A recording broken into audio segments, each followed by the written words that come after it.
Na aula de hoje a gente vai estar falando então sobre a química celular e molecular da depressão. Por que a gente precisa saber a nível celular e molecular, né? Bom, se tu realmente quer entender o que é essa doença, o que ela causa no teu corpo, né? Se tu é uma pessoa curiosa sobre o corpo humano, ou até mesmo tu que é profissional da área da saúde, quanto mais profundo tu for no corpo humano em questão a nível celular, que é o que a química trata, que é a química da vida, porque tudo no nosso corpo é mediado a reações químicas e tudo que vem, tudo que é composto no nosso corpo vem da nossa alimentação, né? Dos carboidratos, dos lipídios e das proteínas. Então, quanto mais a nível celular e molecular tu entender sobre a doença, né, sobre o corpo humano, mais tu vai agregar valor na tua vida profissional e até mesmo, né, você paciente vai entender melhor sobre isso que você está passando e quando vê que vai conseguir ter um melhor tratamento, né? Porque quando a gente entende uma coisa, a gente faz melhor. Isso em tudo na vida, né? Quando tu tá estudando, nossa, aquilo é chato, mas quando tu começa a entender o assunto, tu começa a gostar, né? Nem sempre, mas quase sempre, né?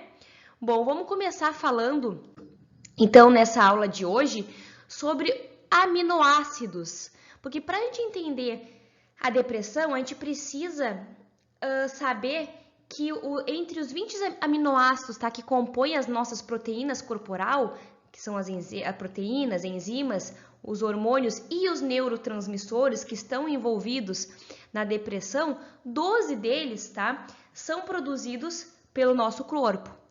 8 são obtidos da alimentação, que são os aminoácidos essenciais. Os aminoácidos essenciais é o que o nosso corpo não produz, então a gente tem que, né, adquiri-los através da alimentação diariamente. Então, os aminoácidos produzidos no nosso organismo são esses aqui. Não vou colocar todos aqui agora, tá? Falar sobre eles, mas aqui nós temos a cisteína, a aspargina, a serina, a alanina, que tem bastante importância metabólica, né? Em questão de quando a gente está praticando um exercício físico, ela é precursor de glicose. Aqui o ácido glutâmico ou o glutamato, né? O aspartato, que também participa do ciclo da ureia, o glutamato também participa do ciclo da ureia. Né? Então, todos eles, além de terem relevâncias, né? Eles possuem relevâncias em questão da parte da depressão, eles têm relevâncias metabólicas em outras partes do nosso corpo também.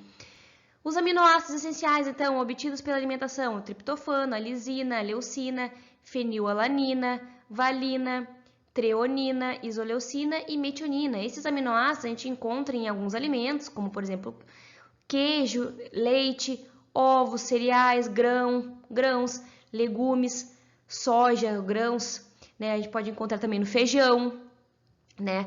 Nos primos do feijão, né? Que é a lentilha, o grão de bico, tá? Então, nas proteínas animais, né? Nas carnes. Então, é através da nossa alimentação balanceada que a gente consegue adquiri-los, tá? Bom, os nossos neurotransmissores, né? Então, a depressão está muito interligada com os nossos neurotransmissores. O que são esses neurotransmissores, tá? São moléculas químicas, eles são definidos, tá? Como mensageiros químicos que vão transportar, estimular e equilibrar o sinal dos nossos neurônios. Então, ou as células nervosas e outras células do corpo. Então, a gente sabe que o nosso neurônio ele consegue se comunicar com outro neurônio ou o neurônio com uma célula, outro tipo de célula, como por exemplo o nosso músculo esquelético durante o exercício físico. E esses neurônios eles liberam neurotransmissores que têm atividades biológicas importantes no nosso corpo, né?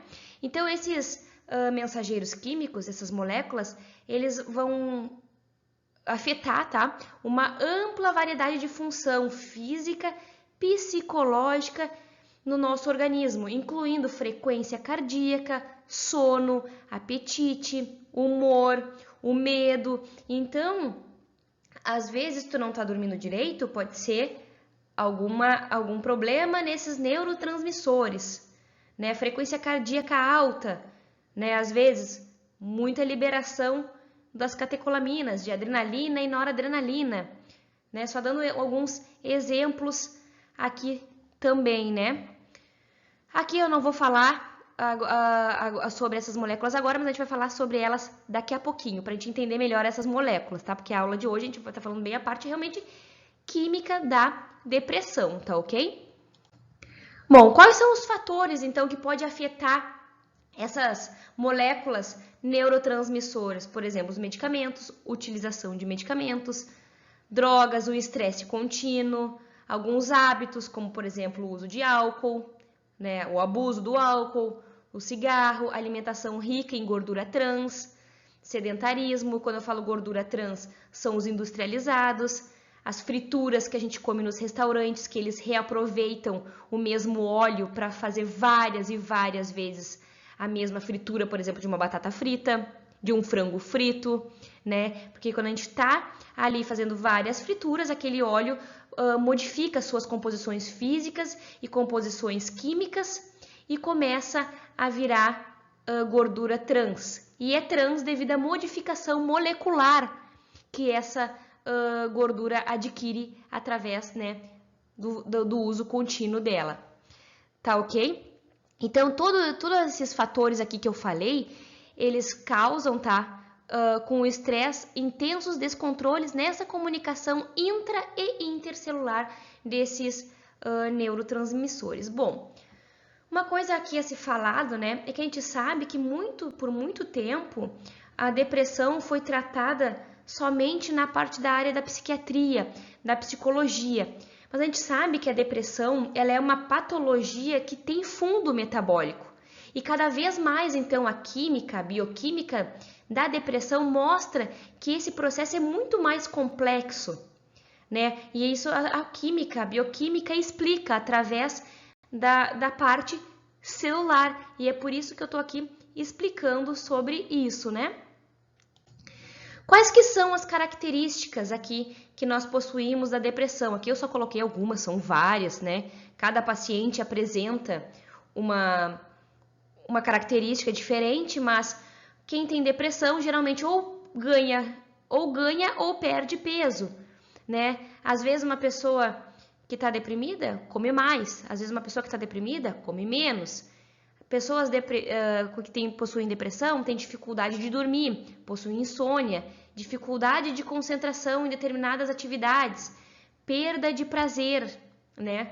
A perda de prazer, às vezes até quando fica desanimado, não quer fazer nada no dia a dia, começa a afetar o relacionamento, já não quer nem ter mais uma relação sexual, né? Tudo isso é uma característica da depressão. E quais que são as causas, né?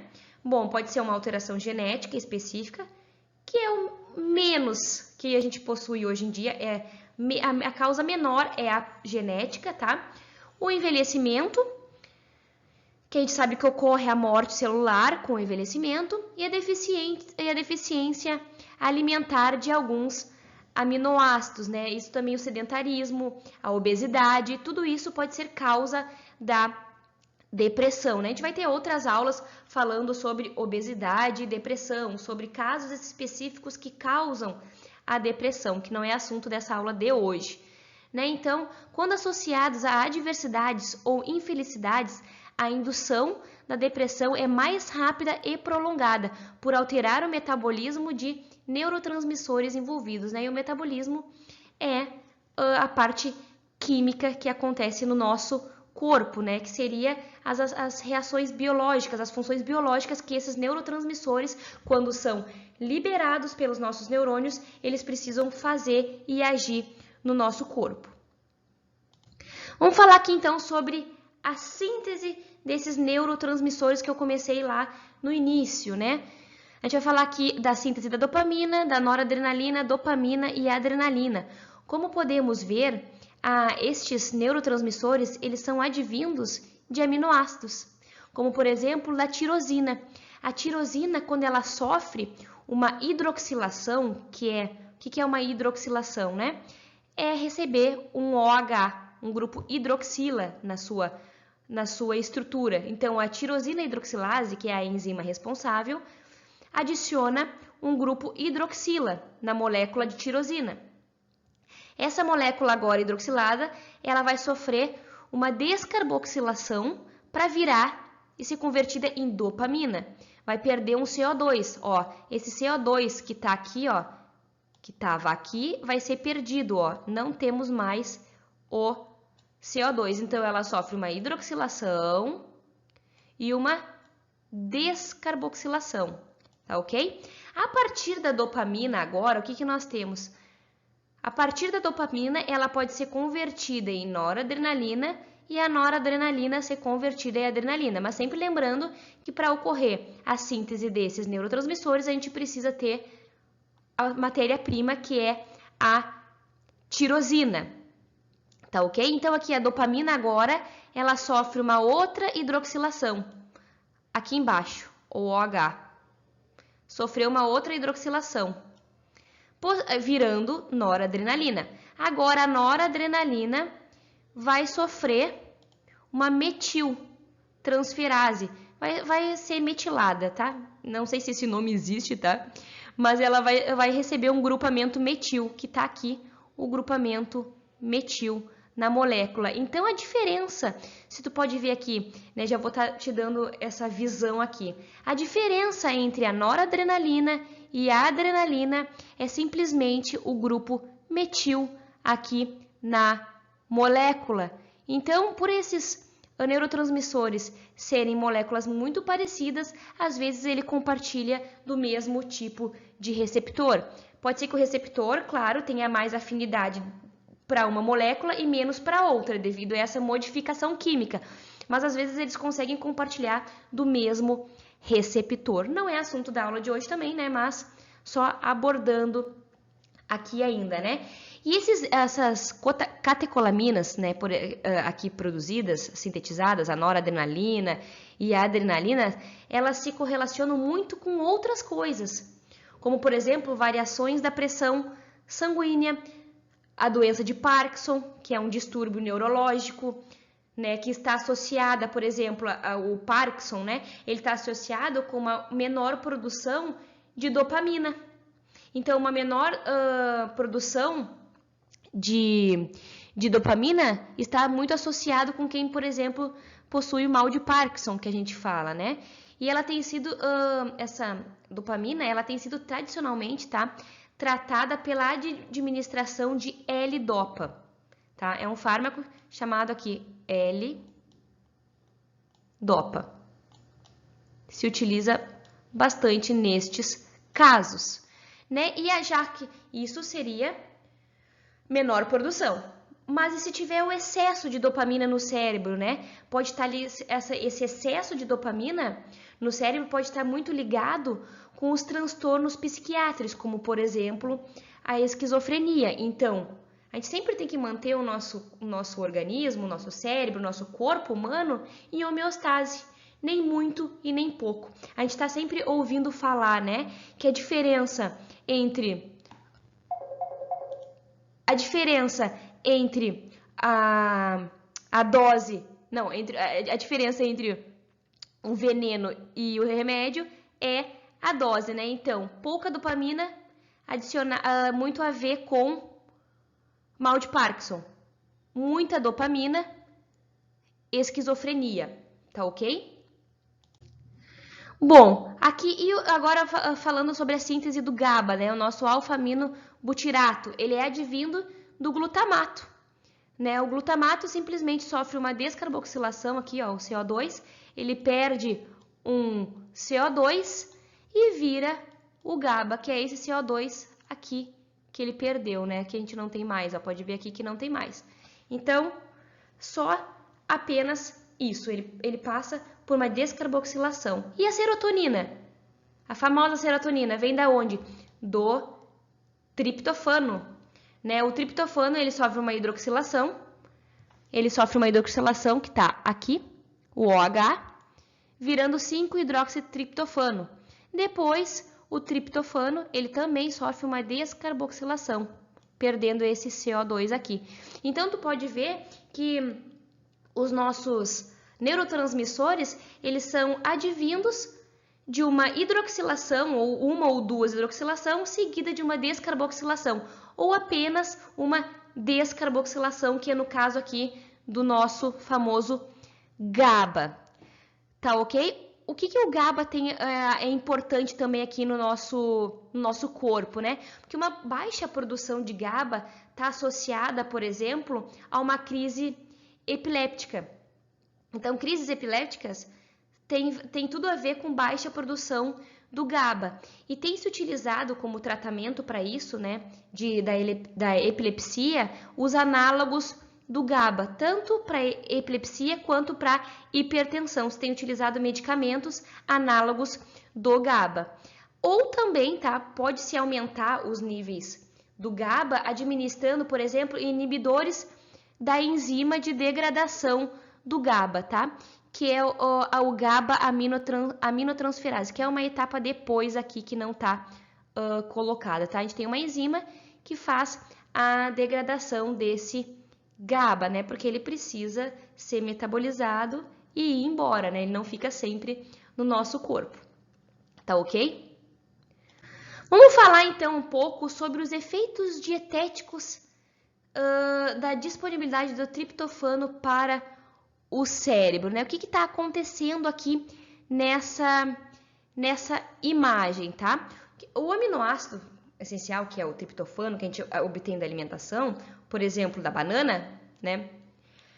A gente sabe que o triptofano ele entra no cérebro, só que ele possui competição com os aminoácidos que são neutros e grandes. Isso a gente tem numa aula de bioquímica, onde a gente fala se o aminoácido é neutro, polar e apolar. Por isso que a gente precisa saber bioquímica, né? A parte química celular dessas moléculas, para te entender melhor, né? Para não ficar assim simplesmente porque eu tô falando e tu vai acreditar no que eu tô falando. Tem um embasamento e uma explicação também mais funda a nível celular sobre isso, tá?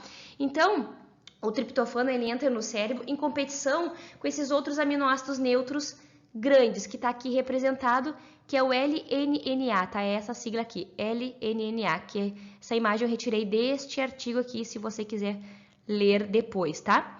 Sobre o artigo. Né? Os aminoácidos grandes, né? Como por exemplo também aqui a valina, a isoleucina, leucina, tirosina, fenilalanina e metionina.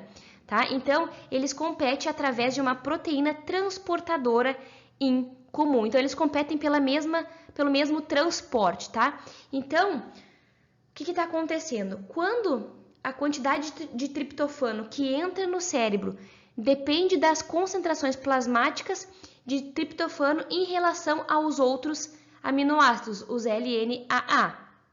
Então, por exemplo, se tu faz uma ingestão de uma proteína, de uma fonte de proteína, tá? Que contém ali, tá? Em torno de 0,5 a 1% de triptofano. Ele resulta um aumento relativo pequeno desse aminoácido em uma elevação maior das outras concentrações plasmáticas dos outros aminoácidos. Então, se tu consumir uma proteína que possui apenas 1% de triptofano, a relação triptofano em relação aos outros aminoácidos vai ser pequena. O que vai acontecer? O que vai acontecer então? Isso vai resultar, tá, numa diminuição dessa razão plasmática, então vai fazer com que reduza o influxo do triptofano para o cérebro. Mas olha só que interessante agora, tá? Olha só que interessante. Os carboidratos aqui na nossa dieta, né, os carboidratos dietéticos, ao contrário, eles aumentam o nível de triptofano no cérebro. Por quê? Porque isso se deve à insulina elevada, porque a gente sabe que quando a gente come carboidrato, a gente tem a ativação da insulina. Quando a gente come proteína, também tem ativação da insulina, tá? Mas a ativação é menor, a estimulação. Então, a gente sabe que quando a gente come um carboidrato, a gente tem elevados níveis de insulina, né? Isso a gente fala bastante lá no nosso curso sobre as aulas de bioquímica, né? Então, os carboidratos, eles aumentam os níveis de triptofano no cérebro por causa da insulina elevada. Por quê? Porque a insulina elevada, olha só que interessante, a insulina elevada ela vai promover a captação desses LNNA, que são aqui os aminoácidos neutros de cadeia grande, exceto o triptofano para o nosso músculo esquelético. Então, quando tu tá comendo uma proteína, mas tá comendo um carboidrato junto, esses aminoácidos grandes, com a ajuda da insulina, vão ser melhor captados por nosso músculo esquelético, aumentando assim, então, a razão plasmática do triptofano em relação a esses aminoácidos.